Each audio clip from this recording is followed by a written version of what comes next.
7 दिन की खतरनाक जंग के बाद एक ऐसी रात जो बिल्कुल गेम ऑफ थ्रोन्स से निकली लगती थी और जिसने ह्यूमैनिटी का 3/4 हिस्सा खत्म कर दिया। एक छोटा सा बच्चा बैटलफील्ड पर रात को अंधेरे में घिसड़ रहा था। जिंदा रहने की पूरी कोशिश में भूख उसकी जान ले लेती, लेकिन किसी तरह उसे बचा लिया गया। लेकिन उसका दिमाग टूट चुका था और उसे अपना नाम तक याद नहीं था। बच्चा बिल्कुल ब्रोकन था, एक खोखला इंसान। तभी 2 लड़कियां उसकी लाइफ में आई। लिडिया, एक ब्लॉन्ड बेडएस जो बिल्कुल डेनेरिस टारगेरियन की तरह कूल थी, और कैरोल, एक पिंक हेड हूथ हेड जो हार्ली क्वीन को कंपटीशन दे सकती थी। दोनों ने उसे अपने प्रोटेक्शन में ले लिया और धीरे धीरे उसे दोबारा बोलना सिखाया। एक दिन जब उसने हल्के से रे बोला, लिडिया को समझ में आ गया कि उसका नाम रे है। उसने हल्की आवाज के साथ रिपीट किया जैसे कोई स्ट्रेंजर थिंग्स का मोमेंट हो। लेकिन जब कैरोल ने एक्साइटेडली उससे अपना नाम बोलने को कहा, रे ने स्मक किया और उसे डंपिंग बुला दिया।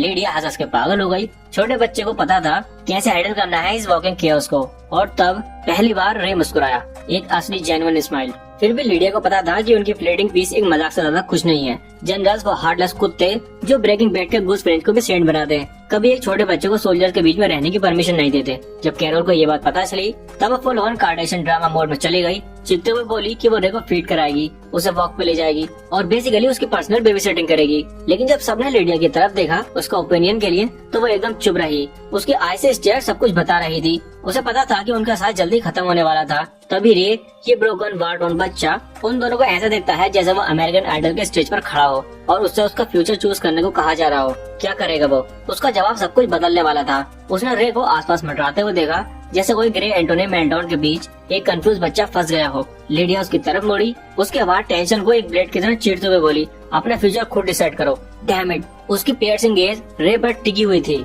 एक पल के लिए रे वहीं खड़ा रहा, लेकिन फिर वो आगे बढ़ा, उसका हाथ पकड़ा और कान फटी आवाज में बोला, मैं आपके साथ रहना चाहता हूँ। ये शब्दों ने लिडिया को एक द वॉकिंग डेड मोमेंट की तरह हिट किया। अनएक्सपेक्टेड और रॉ, बिना किसी हेजिटेशन के लिडिया ने उसे अपने प्रोटेक्शन में ले लिया, उसे अपने अप्रेंटिस बनाया और अपनी लेजेंडरी आइस ब्लेड सॉर्जरी डिविनिटी उसका नाम कर दी। अगले 6 सालों में मिलिट्री ने उसके शैडर पावर को पूरा यूज किया। रे को एक ट्विस्टेड एक्स-मैन एक्सपेरिमेंट की तरह पूरा बैटलफील्ड को तबाह करने के लिए इस्तेमाल किया गया। इसी बीच हॉवर्ड, एक वेटरन जो एक ग्रम्प बट लॉयल सिटकॉम डेड की तरह था, उसने रे को रूथलेस और सबसे डेंजरस सुपर सोल्जर बनने के लिए ट्रेन किया। हावर्ड ने कसम खाई कि चाहे कुछ भी हो जाए वो रे की हिफाजत करेगा। लेकिन वॉर जोन में ऐसे प्रॉमिसेस का कोई मतलब नहीं होता। फाइनल बैटल के बीच हॉवर्ड रे के सामने ही गोली से गिरा। उसकी बॉडी एक the last of us moment की तरह कोलैप्स हो गई। ये ट्रॉमा रे को एक फ्राइट ट्रेन की तरह लगा। उसका पूरा जख्म फिर से खुल गया। लेकिन हॉरर वहीं नहीं रुका। जब रे ने मुड़कर देखा तो लिडिया जमीन पर बेहोश पड़ी थी, उसकी यूजुअल स्ट्रेंथ बिल्कुल गायब। ये उसका ब्रेकिंग पॉइंट था।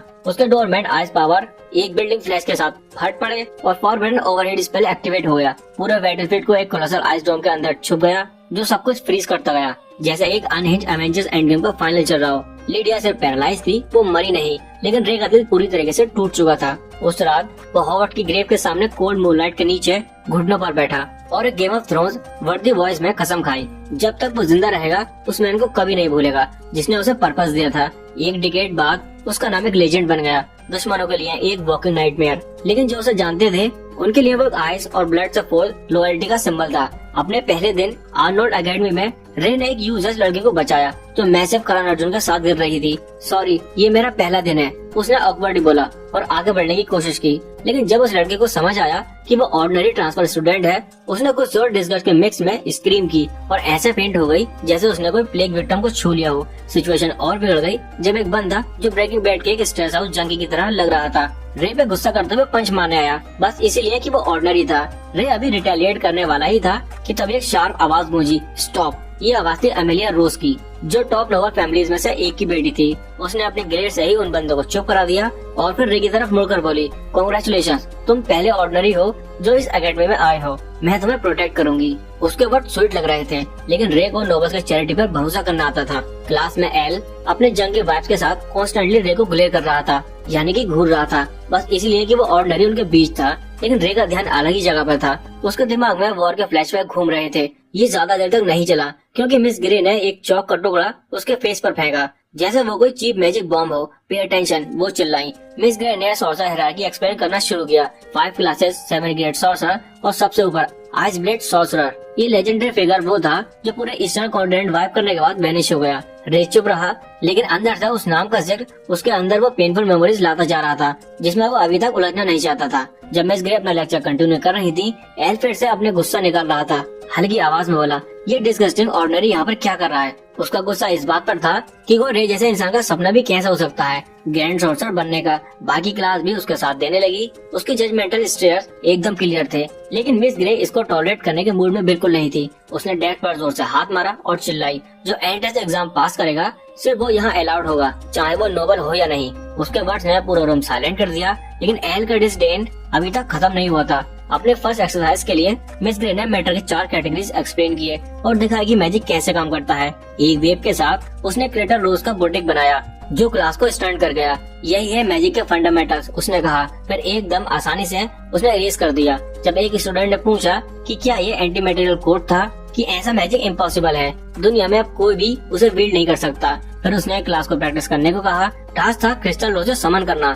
एमिलिया ने एक परफेक्ट रोज क्रिएट कर दिया। उसकी एलिगेंस सबके सामने चमक रही थी। दूसरी तरफ रे ने सिर्फ एक पैथेटिक आइस क्यूब समन किया जो एल के ओपिनियन में रे की एग्जिस्टेंस की तरह ही यूजलेस था। ये देखकर एल अपने दांतों तले बोला, उस वर्थ दैट बास्टर्ड को मैं ही खत्म करूंगा। क्लास के बाद रे ऑकवर्डली लाइब्रेरी में उस बदसूरत चिक के पीछे गया। अपोलोजाइज करते हुए बोला कि उसने पहले अपना इंट्रोडक्शन नहीं दिया। उसने कहा, मुझे भी लीडिया के एंटीमेटेरियल थ्योरीज में इंटरेस्ट है, जो उसका ध्यान अट्रैक्ट कर गया। उसने अपना नाम एलिसा बताया और रिवील किया कि लीडिया उसकी लाइफ लॉन्ग आइडल थी। जब रे ने एडमिट किया कि वो भी दिल से लीडिया को पसंद करता है, एलिसा इतनी एक्साइटेड हो गई कि उसका हेड गिर गया। एम्बेरेस्ड, उसने जल्दी से माफी मांगी, लेकिन रे ने पहली बार उसके बालों को नोटिस किया। Why hide something so beautiful? रे ने कैजुअली पूछा। एलिसा थोड़ी हेजिटेंट थी, लेकिन फिर उसने रीजन दिया उसके हाफ एल्फ ईयर की वजह से उसे हमेशा से बुलिंग झेलनी पड़ी थी। लेकिन रे को लगा कि उसके ईयर्स उसे एप्रोडाइट से भी ज्यादा प्रेटी बनाते हैं। ये सुन के एलिसा का फेस रेड हो गया और उसने मटर किया कि वो सरप्राइजिंगली मैच्योर है। उसके वर्ड ने रे के अंदर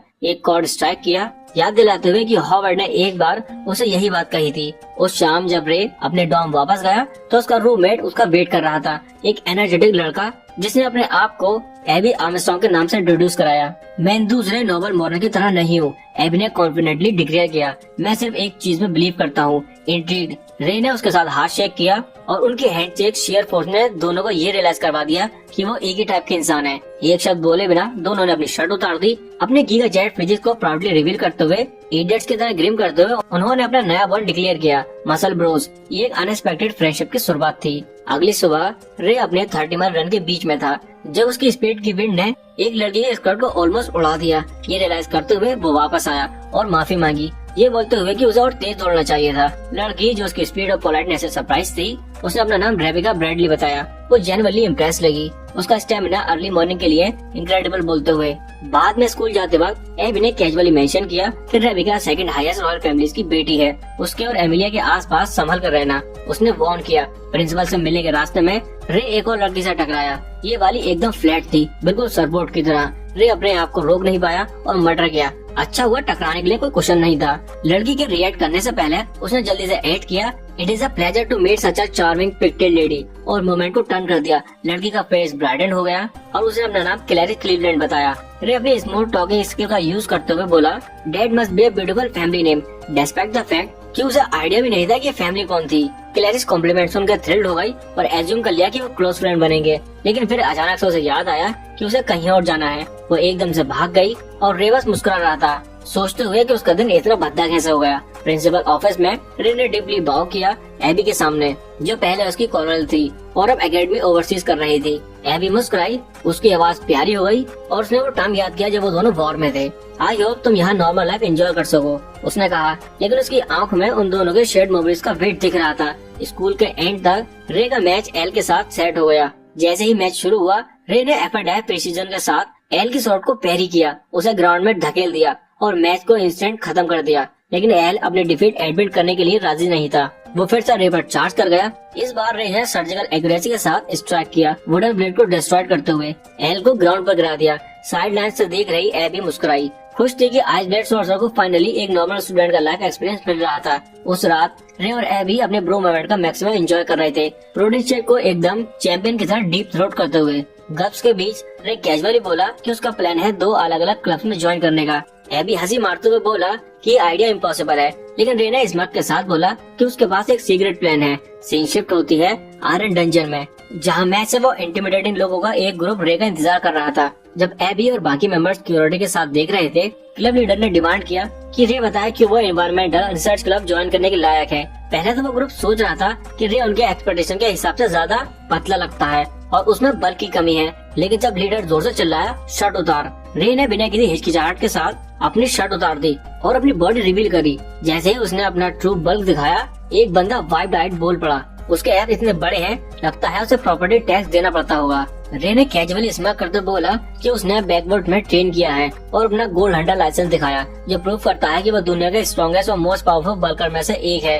लीडर जो अब इम्प्रेस था, उसने तुरंत रे को अपने एनवायरमेंटल रिसर्च क्लब में ज्वाइन करने का इन्विटेशन दिया। पूरे ग्रुप चीयर में एक्सप्लोड कर गई, समझते हुए कि उनका क्लब ज्यादा मेंटल असालम जैसा है, प्रॉपर रिसर्च क्लब कम। कुछ मिनट के बाद रे खुद को एक रूम में भरा हुआ लड़कियों के ग्रुप के सामने पाया और इस ग्रुप की लीडर थी रेबिका। उसने बताया कि वो उनका फ्लावर पेंटिंग क्लब को ज्वाइन करना चाहता है, समझते हुए कि दुनिया के सबसे डेंजरस बैटलफील्ड में भी उसे हमेशा कियोस्क के बीच एक फूल खिलते हुए मिलता था। लेकिन रूम की सबसे अगली लड़की ने उसे सस्पिशियस लुक दिया, सोचते हुए कि वो सिर्फ रेबिका को सेड्यूस करना चाहता है। ऑर्डिनरी होने की वजह से स्पेक्टिज्म और ज्यादा था। उसने बताया डीना तुम्हारी वर्थ एवेल्युएट करेगी और रे को रूफ पे ले गई उसे एक चैलेंज देने के लिए। डीना ने रिवील किया कि रे का टेस्ट था पूरे स्पेस को एक हफ्ते में क्लियर करना और उसका टास्क शुरू करते ही उसे गुड लक बोल दिया। पहले दिन रे ने वीट को उखाड़ फेंका, जबकि डीना दूर से उस पर सीक्रेटली स्पाई कर रही थी। वीट के बाद रे ने ग्राउंड मैन करना शुरू किया, टायरलेसली काम करते हुए। एबी अपने दिल में बोली काश मैं वो होती जिसे तू ब्लो करता,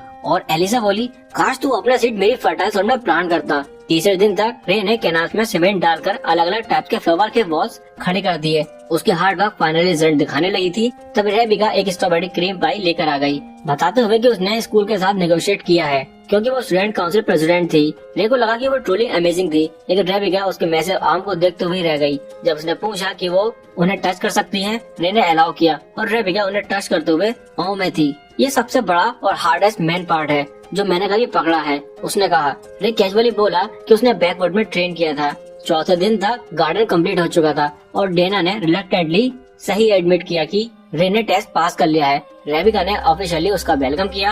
अगले दिन क्लास में प्रोफेसर ग्रे ने अनाउंस किया कि उनका प्रैक्टिकल एक्सरसाइज कैफ का फॉरेस्ट में होगा और उन्हें 4 मेंबर्स पार्टीज बनानी होंगी। रोज तुरंत कंसर्ट हो गई, सोचते हुए कि रे अकेला न रह जाए। लेकिन रे एबी की वार्निंग याद करते हुए कि स्कूल में एक स्पाई इन्फिल्ट्रेट कर चुका है, ये सोच रहा था कि ये सब क्या हो रहा है। तभी एबी ने पाइप अप किया और बोला कि वो उसकी पार्टी को ज्वाइन करना चाहता है। रे थोड़ा हेजिटेंट था, समझते हुए कि वो सॉर्सरी में ज्यादा अच्छा नहीं था, लेकिन एब कम्प्लीटली अनफेस्ड एक ग्रिन के साथ बोला नो वरीज, तेरी बॉडी तो किसी भी बैंड को एक्सप्लोड कर देगी। अब थर्ड मेंबर के लिए रे ने एलिसा की तरफ देखा और उससे पूछा कि वो ज्वाइन करेगी। एलिसा शर्माते हुए बोली कि वो खुद को एक यूजलेस टोस्टर के बराबर समझती है। रे अपनी स्मूथ टॉकिंग स्किल का यूज करते हुए बोला तू वो टोस्टर है जो मुझे चाहिए। एलिसा हंसने लगी और एग्री कर लिया। तभी एमिलिया क्यूरियोसिटी से पूछती है कि क्या उनके ग्रुप में अभी जगह है। रे अपनी मिस्चीवियस ग्रिन के साथ बोला मैं तो शुरू से ही तेरा ओपनिंग फिल करने का प्लान बना रहा था। रूम एकदम साइलेंट हो गया और टेंशन एकदम प्लेबल थी, खासकर उस बंदे के लिए जो अपने रिहाफ से वापस आया था और अपने डिसबिलीफ में लगभग मर चुका था। रे की ग्रुप अप फॉर्म हो चुकी थी और चीजें इंटरेस्टिंग होने वाली थी। और इसके अंदर टीचर जो एक nonsense coach Dwayne the Rock Johnson की तरह लग रहा था, उसने उनके प्रैक्टिकल एग्जाम का रूल एक्सप्लेन किए। उन्हें 24 घंटे के अंदर फॉरेस्ट के सेंटर तक पहुंचना था और रास्ते में जितने ज्यादा मॉन्स्टर के स्टेम मिल सके लेने थे। एक फ्लेयर हवा में शूट होते ही रे और उसके ग्रुप एडेलिन के साथ फॉरेस्ट की तरफ स्प्रिंट कर गई। लेकिन कुछ घंटों के बाद एक मॉन्स्टर क्रीचर एलिसा की तरफ लपका। रे टॉम क्रूज के मिशन इम्पॉसिबल मूवमेंट की तरह एकदम क्विक रिएक्ट करते हुए उस लास्ट सेकंड में उसको बचा लिया। ग्रुप ने तुरंत बैटल स्टांस ले लिया और रे अपने इनर गिराल्ड और रिविया को चैनल करते हुए बीच पर रश किया और एक सिंगल स्ट्राइक के साथ उसे हाफ में स्लैश कर दिया। अपने ग्रुप के लिए पहले स्टंप ऑन करते हुए तब तक नाइट वापस आ चुकी थी और एमिलिया जो पूरे वक्त और में देख रही थी, उसने पूछा ये सर्वाइवल स्किल और शॉर्ट टेक्निक्स तूने कहाँ से सीखे? तू तो लिटरली किनोरियस की तरह लगता है, जॉन विक जैसा। वो सोचने लगी बैकवर्ड ट्रेनिंग की स्टोरी सच में ट्रू है। एमिलिया के वर्ड सुन के रे एक मोमेंट के लॉस्ट हो गया अपनी पास्ट मेमोरीज में। उसने रियलाइज किया कि ये फॉरेस्ट तो उनके बैटलफील्ड के कंपैरिजन में एक पैराडाइज जैसा था। एक सेकंड के लिए उसने सोचा कि क्या उसके लिए लाइफ एंजॉय करना अलाउड है जब इतने सारे उसके कॉम्रेड्स मर चुके हैं। ग्रुप ने नोटिस किया कि उसका मूड सडनली शिफ्ट हो गया है, लेकिन रे ने जल्दी से झूठ बोला कि वो सिर्फ टायर्ड है। जब रात हुई और सब सोने के लिए सेटल हुए, रे जागता रहा। वॉच रखते हुए उसके दिमाग में उसके लेट मास्टर के वर्ड घूम रहे थे, उसको याद दिलाते हुए कि वो एक बार अपनी लाइफ को नॉर्मली एंजॉय कर सकता है। अगली सुबह जब रे फॉरेस्ट के अंदर नेविगेट कर रहा था, उसने दूर से एक स्क्रीम सुना। बिना सोच विचार के वो तुरंत एक्शन में चला गया, सिर्फ अपनी स्पीड का 40% यूज करते हुए, ताकि वो अपने मोमेंट्स ऑर्डिनरी दिखाए। जहाँ से स्क्रीम आ रही थी वहाँ पहुंचकर उसने देखा कि एक ए रैंक क्लास मॉन्स्टर ने एल और उसकी टीम को एम्बुश कर लिया है। वो सब बंधे हुए थे और एकदम हेल्पलेस लग रहे थे। रे के इंस्टिंक्ट किक इन हुए और उसने अपने इनेट कोड को एक्टिवेट किया। मॉन्स्टर के अटैक को एकदम इनह्यूमन रिफ्लेक्सेस के साथ डॉज करते हुए एक एक्सप्लोसिव लीप के साथ वो हवा में उड़ा और अपने ब्लेड के एक स्ट्राइक से मॉन्स्टर के ब्रेन को पियर्स कर दिया। उसे इंस्टेंटली मारते हुए अपने वेट शेल्फ करते हुए उसने एल से पूछा कि क्या उसे हेल्प चाहिए, लेकिन उस बर्थ बास्टर्ड ने उसका हाथ हटा दिया और बोला कि वो सिचुएशन हैंडल कर लेगा। रे ने एक आईब्रो रेस किया, ये सोचते हुए कि क्या एल ने अपने एए मीटिंग में कोई सीक्रेट स्ट्रेटजी सीख ली है। तभी रे का ग्रुप उसके पास आ गई और उसने एलिसा की तरफ मुड़ कर पूछा कि क्या वो यूजलेस मॉरल्स को फ्री कर सकती है। एमिलिया की आंखें डिसबिलीफ में वाइडन हो गई। उसने अभी देखा था कि रे ने एरिंग मॉन्स्टर को एक सिंगल स्ट्राइक में मार गिराया था और वो ये सोचने लगी थी कि वो असल में है कौन। लेकिन शैडोज के बीच से एक मिस्टीरियस स्पाई ने मॉन्स्टर के कॉर्प्स पर डैगर फेंका, जो उसे रेजरेक्ट करते हुए एक एस क्लास कैलेमिटी बीस्ट में इवॉल्व कर गया। सिचुएशन और भी ज्यादा डेंजरस हो गई और रे को पता था कि अब चीजें और कॉम्प्लिकेटेड होने वाली हैं। जब कैलेमिटी बीस्ट ने एक गूंजती हुई रोर निकाली तो आसपास की चीफ प्रोस्टिट्यूट टेरर में आ गई, लेकिन रे एकदम अनफेज था। उसका डिटर्मिनेशन उस क्रीचर को मारने का अब भी सॉलिड था। इसी वक्त एक और स्टूडेंट ग्रुप वहाँ से गुजर रहा था। जब क्लेरिस ने मोन्स्टोरियस रोर सुना तो वो एक ट्री के पीछे जाकर झांकते हुए देखी। उसकी आंखें फैल गईं। उसने इतना मैसिव क्रीचर पहले कभी नहीं देखा था। तभी रे बीस्ट की तरफ चार्ज किया अपनी पूरी स्ट्रेंथ के साथ स्लैश करते हुए, लेकिन सरप्राइज के साथ उसने देखा कि मॉन्स्टर एकदम ठीक था। उसके दिमाग में एक ही सवाल था, ये कैसा इवॉल्व हो गया। मरने के बाद जब क्रीचर ने अटैक किया, रे ने उसके डेडली क्लॉज को ब्लॉक कर दिया, लेकिन जैसे ही उसने अपने आइस पावर अनलीज करने की कोशिश की, एक फ्लेमिंग वॉल अचानक जमीन से इरप्ट हो गई, जिसने मॉन्स्टर को रिट्रीट करने में मजबूर कर दिया। एमिलिया के कमांड पर एबी ने एक रॉक बीस्ट की तरफ फेंकी और एलिसा ने उसे विंड के साथ प्रोपेल करके मॉन्स्टर के बेली पर हिट किया। मॉन्स्टर के रिकवर करने से पहले ही रे ने अपनी स्वॉर्ड उसके अंदर घुसा दी। ब्लेड को फर्मली होल्ड करते हुए उसे आधा काट दिया। मॉन्स्टर के मरने के बाद ग्रुप एक साथ खड़ा हुआ और उन्होंने डिसाइड किया कि अब वो फोर्स ज्वाइन करेंगे। उन्हें एक टीम के रूप में देखकर रे को अपने पुराने कॉमरेड्स का याद आ गई। दूसरी तरफ क्लैरिस अब भी शैडोज में छुपी हुई थी, सब कुछ अनफोल्ड होते हुए देख रही थी। उसका दिमाग रेस कर रहा था, यही सोचते हुए कि रे असल में कितना पावरफुल था। उसी वक्त एक मिस्टीरियस स्पाइस शैडो से रे को ऑब्जर्व कर रहा था। जैसे ही उसने रियलाइज किया कि रे कितना स्पेशल है, तो बिना एक ट्रेस छोड़े शांति से गायब हो गया। कुछ घंटों के अंदर रे के ग्रुप ने फाइनल चेकपॉइंट ढूंढ लिया। इस टाइम लेने के बाद एमिलिया एलिसा के ऊपर जंप कर गई और उसके बॉडी को ग्रैब करना शुरू कर दिया, जबकि एवी ये सोच रहा था कि क्या रे उन्हें भी कैरी करने की कैपेबिलिटी रखता है। कॉन्टेस्ट खत्म होने तक इंस्ट्रक्टर ने अनाउंस किया कि रे की ग्रुप विनर थी। क्लैरिस उन्हें चीयर करते हुए उन दूसरे स्टूडेंट की आंखों में जलन महसूस कर रही थी। सब स्टंट थे ये देखते हुए कि ऑर्डिनरी रे ने सबसे बेटर परफॉर्म करा था। कुछ दिन के बाद लीडा एक अजीब एंजाइटी फील कर रही थी, क्योंकि 2 महीने हो चुके थे जब उसने लास्ट रे को देखा था। जैसे ही उसने सुना कि रे आ रहा है, उसने तुरंत अपने आप को फिक्स करना शुरू कर दिया। जब रे एंटर किया, उसका वेलकम एक हॉट मेड कार्ला ने किया और लीडा को ये नोटिस करना पड़ा कि अब वो खुद उसके ऊपर लुकअप करती है। लेकिन रे बस इस बात से खुश था कि लीडिया उसके सामने घुटनों पर बैठने की जरूरत फील नहीं करती। ब्रेकफास्ट करते वक्त लीडिया ने उसे बताया कि एक पावरफुल ग्रुप रिसर्चर्स को मार रहा था और उनके ब्रेन को कट करके हिडन सॉर्सरी ढूंढने की कोशिश कर रहा था। सिचुएशन की गहराई क्लियर थी और रे को पता था कि कुछ बड़ा ट्रबल होने वाला था। लीडिया ने एक्सप्लेन किया कि वो ग्रुप युगनिक कहलाता था और रे को वार्न किया कि वो शायद उसे अपने ट्रैप में फंसने की कोशिश करेंगे। उसने एडवाइस किया कि रे अपने लॉक कभी रिलीज न करे जब तक उसकी जिंदगी पर डिपेंड न हो। कुछ घंटों के बाद जब वो फॉरेस्ट की तरफ वॉक कर रहे थे, लीडिया सोच रही थी कि क्या रे ने नए फ्रेंड्स बनाए हैं। रे मुस्कुराकर बोला कि हाँ, उसने एक greatest group of D range morons बनाई है, लेकिन चूंकि उसने कहा कि अगले टाइम उन्हें इनवाइट करना, ये सोचकर कि वो लोग स्पेशल ही होंगे जो उसे ऐसा स्माइल करवा रहे हैं। जब वो ट्री के पास पहुंचे, लीडिया ने मेंशन किया कि मैजिक शॉट फाइटिंग कंपटीशन शुरू होने वाला था। उसने रिवील किया कि वो इवेंट 4 बार जीत चुकी थी और रे से पूछा कि क्या वो पार्टिसिपेट करेगा, लेकिन रे ने मना कर दिया, बोलते हुए कि वो अपने पावर्स हाइड करके अपने फ्रेंड्स को चीयर करना पसंद करेगा। तभी लीडिया ने अपने बड़े बड़े कलर अर्जुन से एक बो निकाली, एक्सप्लेन करते हुए कि वो स्पेशली एक स्टूडेंट के लिए अडेप्ट की गई थी। जब रे ने उसे अमेजिंग बुलाया तो लीडिया ने वो मौन करते हुए रिक्वेस्ट किया कि वो उसे हर बार यही कहे। अगले दिन अपने सुबह के मैराथन के वक्त रे एलिसा के पास एकदम स्पीड से स्प्रिंट करते हुए निकला, डिटरमाइंड कि उसका दिन स्ट्रॉन्ग शुरू हो। जब उसने पूछा कि वो कहाँ जा रही है, उसने बताया कि वो लाइब्रेरी जाने वाली है कुछ बेटर करने के लिए। रे ने पूछा कि क्या वो उसके साथ जा सकता है। ये सुनते ही उसके फ्लड गेट्स एकदम से डिस्ट्रॉय हो गए। रे ने सोचा कि वो काफी क्यूट लग रही थी और उसे उसके हार्ट से जेलसी हो गई क्योंकि वो पंप कर रहा था और रे के पास कोई चांस नहीं था। लाइब्रेरी के अंदर रे ने उसकी हेल्प की एक बुक पिक करने में और उसे बताया कि वो उसके favourite social researcher doctor Ainsworth की लिखी हुई थी। लेकिन जब उन्होंने रीड करना शुरू किया, रे ने डिस्कवर किया कि लिडिया के पास असल में पिकअप लाइंस की बुक थी। लाइब्रेरी से निकलने के बाद रे ने एलिसा पर उन लाइंस का ट्राई किया, लेकिन क्लेरिस एक पिलर के पीछे से स्पाई कर रही थी, ये सोचते हुए कि रे ने उसे ऑलरेडी अबेंडन क्यों कर दिया। जब उसने सोचा कि वो अपने मैन को वापस ले लेगी, तभी रे उसके सामने आ गया और बोला कि वो उनके साथ लंच के लिए ज्वाइन करेगी। जब क्लेरिस ने सोचा कि शायद ये डेट का इनवाइट है, गीगा चैट रे बोला, मैं तो बस तेरे फ्लैट गेट डिस्ट्रॉय कर रहा हूँ। जब वो खा रहे थे, रे ने एलिसा को अपने पिंकी को इंट्रोड्यूस किए क्योंकि उसके हिसाब से वो रात में अक्सर कॉफी टेबल पर उसे बैंग कर लेता था। फिर उसे क्लेरिस की तरफ मुंह करके बोला वो इतनी ब्यूटीफुल है कि वो एक मास्टरपीस लगती है और इसी वजह से वो लिटरली उसे वॉल के अगेंस्ट नियर करना चाहता था। उन्होंने दोपहर चैटिंग और रे के डम जॉक टॉलरेट करते हुए बिताई, लेकिन एंड तक लड़कियों ने डिसाइड कर लिया कि उनका बस हो गया और उसके अगले मग को डिश कर दिया। बस जब रे अपने बैड लक को कट करने ही वाला था, तभी बैस कर एमिलिया एकदम से सामने आ गई, बिल्कुल एफ्रोडाइट की तरह लगते हुए। रे तुरंत एमिलिया के पास भागा, ये सोचते हुए कि वो इतनी डॉल्ड अप क्यों लग रही है। एमिलिया ने एक साइन के साथ कन्फेस किया कि वो सब उन एंडलेस नोवल इवेंट की वजह से था जो उसे एंड्योर करना पड़ता है। इट्स एग्जॉस्टिंग, उसने बोला और अपनी वॉइस स्पेल करने के लिए अपोलोजाइज किया। लेकिन रे अपनी स्मूथ टॉकिंग स्किल का यूज करते हुए बोला कि उसका चेस्ट हल्का करना जरूरी है, खासकर जब उसका चेस्ट इतना हैवी और डिस्ट्रैक्टिंग हो। एमिलिया का मूड तब शिफ्ट हो गया जब उसने सुना कि क्लैरिस और एलिसा अभी अभी चली गई थी। उसकी आंखों में जेलसी साफ साफ दिख रही थी और उसने रे से डिमांड किया कि वो उसके साथ मॉल आए। रे के पास और कोई चॉइस नहीं थी और वो एक ओबीडिएंट इडियट की तरह उसके पीछे चला गया। स्टोर के अंदर एमिली एक मिशन पे थी, एक के बाद एक आउटफिट ट्राई करते हुए, और हर एक आउटफिट पहले से ज्यादा स्टनिंग लग रहा था। रे ऑफ कोर्स अपने डिस्कॉर्ड प्लेबुक से कॉम्प्लीमेंट थ्रू करते हुए उसे फ्लैटर कर रहा था। बीच में ऑकवर्ड इंग्लिश का भी डाल दी, जो सुनकर एमिलिया हंस पड़ी जब उसने पूछा कि वो गर्ल्स के साथ इतना कंफर्टेबल क्यों लगता है।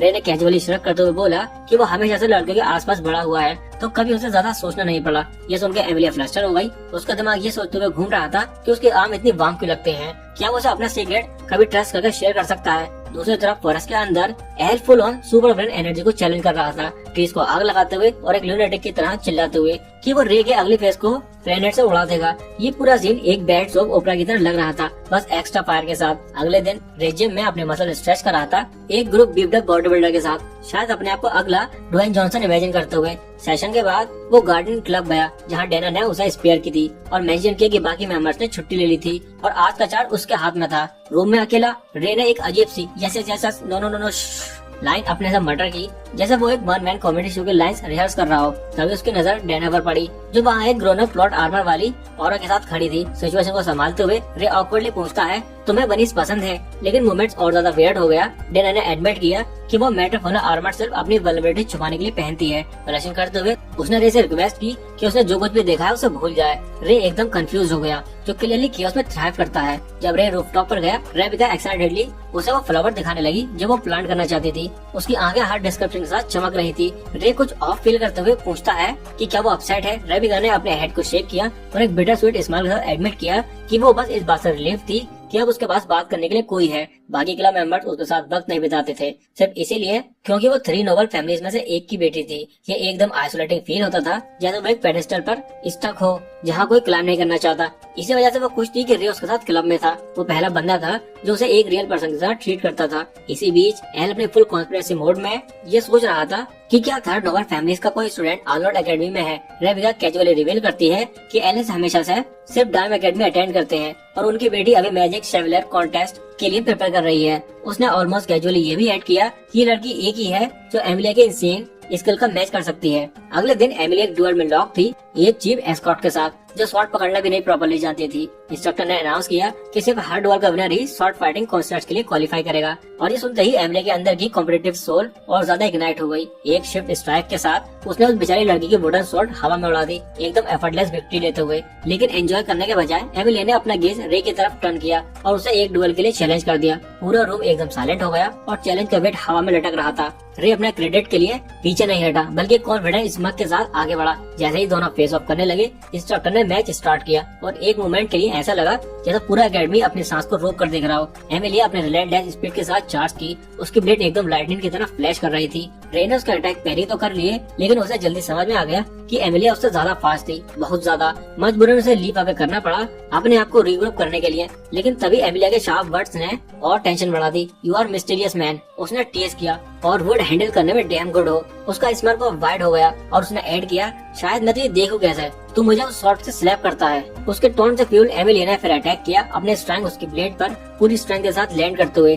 रे के दिमाग में हॉट का राइगरस ट्रेनिंग फ्लैश हुआ और उसने प्रेसिजन के साथ उसकी शॉट पकड़ी। एक मोमेंट के लिए लगा कि जैसे रे ने अपर हैंड ले लिया हो और एमिलिया को लगा कि मैच उसके हाथ से निकल रहा था। लेकिन तभी रे के पावर अनएक्सपेक्टेड सर्च करने लगे और उसका ग्रिप फेल्टर कर गया। स्वॉर्ड उसके हाथ से निकल गई और वो स्टड और डिफेंसलेस होकर अपने घुटनों पर गिर गया। क्राउड एकदम शॉक में फ्रीज हो गया। टेंशन इतनी थिक थी कि एक नाइफ से कट हो सकती थी। इंस्ट्रक्टर ने सालिस तोड़ते हुए एमिलिया को विनर डिक्लेयर किया, लेकिन वो इसे एक्सेप्ट नहीं कर रही थी। उसके लिए ऐसा लग रहा था जैसा रे ने मैच इंटेंशनली थ्रो किया हो। अपने दिमाग में उसके लास्ट मोमेंट को रिप्ले करते हुए वो ये क्वेश्चन शेक नहीं कर पा रही थी कि ये बंदा है कौन